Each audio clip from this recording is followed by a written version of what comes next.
Hello everyone, आप लोग को हमारे चैनल में स्वागत है।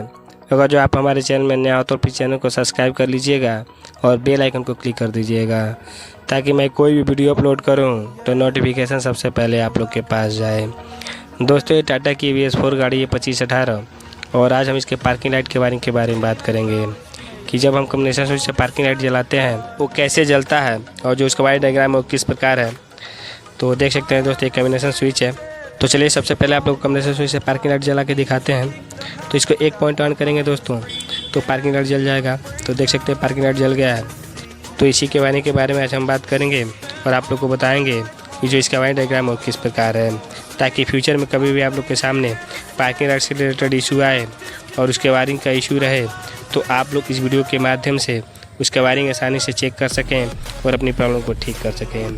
तो चलिए सबसे पहले चलते हैं फ्यूज बॉक्स के पास और देखते हैं कि पार्किंग लाइट के लिए कौन कौन से फ्यूज और रिले दिए हुए हैं जिससे पार्किंग लाइट वर्क करता है। तो देख सकते हैं दोस्तों, फ्यूज बॉक्स के पास आ चुके हैं और ये फ्यूज बॉक्स का कवर है। तो चलिए देखते हैं कि कौन कौन से फ्यूज और रिले दिए हुए हैं। तो देख सकते हैं दोस्तों, ये रिले है, पार्किंग रिले। देख सकते हैं इस पर लिखा हुआ है पार्किंग रिले। तो चलिए देखते हैं कि कौन कौन से फ्यूज है। तो देख सकते हैं दोस्तों, पार्क राइट हैंड का फ्यूज है और उसके ऊपर में पार्क लेफ्ट हैंड का फ्यूज दिया हुआ है। एक राइट साइड का और एक लेफ्ट साइड का है। तो चलिए फ्यूज और रिले का लोकेशन दिखा दे रहा हूँ आप लोग को कि कहाँ पे लगा हुआ है, ताकि आप लोग को उसका लोकेशन पता रहे। तो ऊपर से जो 3 नंबर रिले है दोस्तों इस लाइन का, ये वाला जो रिले है ये पार्किंग लाइट का रिले है। और चलिए जो फ्यूज है उसको भी आप लोग को दिखा देता हूँ कि कहाँ पर लगा हुआ है। तो ये 2 फ्यूज है दोस्तों, एक राइट साइड का और एक लेफ्ट साइड का। यही दोनों फ्यूज है पार्किंग लाइट के लिए। तो चलिए जो पार्किंग लाइट का रिले है उसको निकालते हैं और आप लोग को टेस्टिंग लूप के माध्यम से सप्लाई चेक करके दिखाते हैं कि रिले कैसे वर्क करता है, कौन से पिन में सप्लाई आता है और कौन से पिन में ग्राउंड होता है।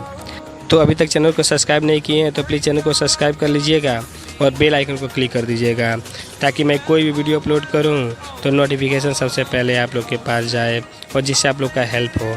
तो देख सकते हैं दोस्तों, मैंने रिले को निकाल दिया है और चलिए टेस्टिंग लैंप के माध्यम से सप्लाई चेक करते हैं। तो टेस्टिंग लैंप के एक वायर को ग्राउंड में दे देंगे और दूसरे वायर को सप्लाई वाले वायर में लगाएंगे। तो देख सकते हैं दोस्तों, मैं 30 नंबर पिन में लगाया हूँ। तो टेस्टिंग लैंप जल रहा है और ऊपर वाला जो पिन है दोस्तों एक ग्राउंड का है और उसके नीचे वाला जो पिन है वो स्विच ऑन पोजीशन का है। तो देख सकते हैं इसमें सप्लाई नहीं आ रहा है क्योंकि जो पार्किंग लाइट का स्विच है दोस्तों अभी ऑन नहीं है, इसलिए यहाँ पे सप्लाई नहीं आ रहा है। तो चलिए स्विच को ऑन कराते हैं और फिर आप लोग को दिखाते हैं कि यहाँ पे सप्लाई आ रहा है कि नहीं आ रहा है पार्किंग लाइट स्विच ऑन करने के बाद। तो देख सकते हैं दोस्तों, अभी स्विच ऑन हो गया है और यहाँ पे सप्लाई आना चालू हो गया है। तो ये 4 पिन का रिले होता है दोस्तों, जिसके 30 नंबर पॉइंट में डायरेक्ट सप्लाई रहता है और उसके 85 नंबर पिन में ग्राउंड रहता है और 86 नंबर पिन में जब हम स्विच को ऑन करते हैं तो यहाँ पे सप्लाई आता है और 87 नंबर जो पिन है दोस्तों आउटपुट है। तो रिले के 85 नंबर पिन में ग्राउंड और 30 नंबर पिन में मेन सप्लाई ऑलरेडी पहले से रहता है दोस्तों। और जब उसके 86 नंबर पिन में हम सप्लाई देते हैं तो रिले वर्क करता है। फिर उसके 87 नंबर पिन से सप्लाई आउटपुट होके जो लेफ्ट साइड का और राइट साइड का फ्यूज है उसमें चला जाता है। फिर वहाँ से सप्लाई आउटपुट होके जो लेफ्ट साइड और राइट साइड का पार्किंग लाइट है उसमें चला जाता है। तो देखिए अभी मैंने रिले को लगा दिया है और स्विच ऑन है पार्किंग लाइट का। तो चलिए देखते हैं कि जो लेफ्ट साइड और राइट साइड का पार्किंग लाइट का फ्यूज है उसमें सप्लाई आ रहा है कि नहीं आ रहा है। तो देख सकते हैं दोस्तों, सप्लाई आने लगा है लेकिन ऊपर वाले फ्यूज में सप्लाई नहीं आ रहा है दोस्तों। तो चलिए फ्यूज को निकाल के फिर सप्लाई चेक करते हैं कि सप्लाई आ रहा है कि नहीं आ रहा है। तो देख सकते हैं दोस्तों, सप्लाई आ रहा है। तो फ्यूज का जो ऊपर वाला पॉइंट है दोस्तों वो टेस्टिंग लैंप से टच नहीं हो रहा था, इसलिए सप्लाई शो नहीं कर रहा था। तो जब पार्किंग लाइट का स्विच दिया जाता है दोस्तों तो वहाँ से सप्लाई आउटपुट होके जो पार्किंग लाइट का रिले उसमें आता है। फिर उसके 87 नंबर पिन से सप्लाई आउटपुट होके जो लेफ्ट साइड और राइट साइड का फ्यूज है उसमें चला जाता है। फिर वहाँ से सप्लाई आउटपुट होके जो लेफ्ट साइड का और राइट साइड का पार्किंग लाइट है उसमें चला जाता है। तो चलिए आप लोग को इसके वायर डायग्राम के बारे में बता देता हूँ कि जो इसका वायर डायग्राम वो किस प्रकार है। तो ये उसका वायर डायग्राम है दोस्तों। तो पार्किंग लाइट से रिलेटेड जो भी चीज़ें यूज होने वाली हो दोस्तों सारी चीज़ें मैंने इस डायग्राम में दर्शा दिया है।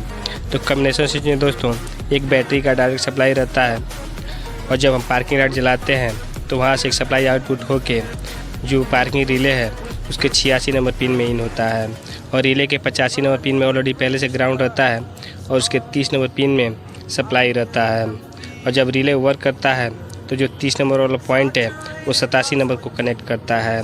फिर 87 नंबर पिन से सप्लाई आउटपुट होके जो लेफ़्ट साइड का और राइट साइड का फ्यूज है उसमें चला जाता है और उसी वायर में से एक सप्लाई आउटपुट होके जो क्लस्टर मीटर में पार्किंग लाइट जलता है उसमें चला जाता है।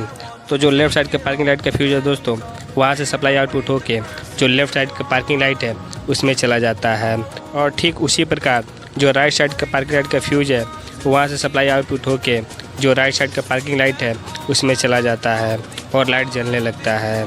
तो पार्किंग लाइट को जलाने के लिए दोस्तों इग्निशन स्विच को ऑन करने की ज़रूरत नहीं पड़ती है, क्योंकि कम्बिनेशन स्विच में बैटरी का एक डायरेक्ट सप्लाई रहता है जिसके माध्यम से पार्किंग लाइट जलता है।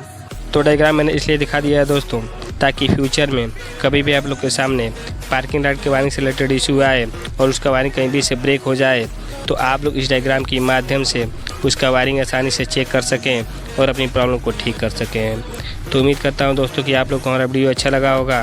तो प्लीज़ वीडियो को लाइक और शेयर कर दीजिएगा और कमेंट बॉक्स में कमेंट जरूर करिएगा कि आप लोग को हमारा वीडियो कैसा लगा, ताकि मैं फिर आप लोग के लिए एक अच्छी सी वीडियो लेके आऊँ और जिससे आप लोग का हेल्प हो। तो वीडियो देखने के लिए थैंक यू दोस्तों।